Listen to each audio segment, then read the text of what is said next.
So there's a lot of back and forth going on between both Steinglass, who is the attorney for the prosecution, Todd Blanche, the attorney, as we well know, for Donald Trump, along with Judge Juan Merchan.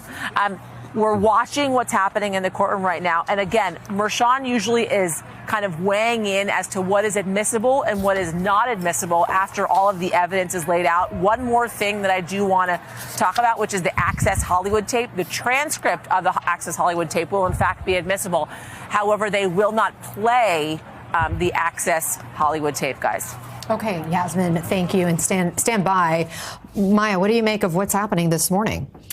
So far, I make that the people of the state of New York are doing quite well in these hearings. That's the way I read it. Well, this is evidence. Remember, we talked about this earlier. Their job here is that they have to establish beyond a reasonable doubt that Donald Trump's intent was to keep from the voters of this country information about these affairs, the intent being the primary issue, right? I mean, the business records are going to help establish that. We talked about time as a witness, the proximity to Access Hollywood.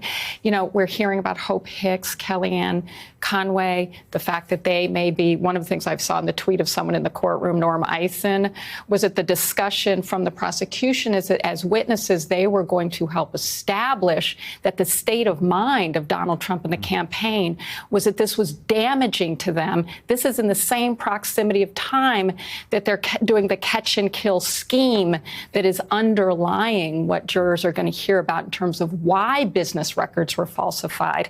But we're also hearing the fact that they're going to hear the transcript of the tape to reinforce, look, this is what was going on, including in Donald Trump's mind when he was making these decisions, signing these, agreeing that he would sign these checks with a Michael Cohen with whom he did not have a retainer agreement, but claimed that that's what they were paying.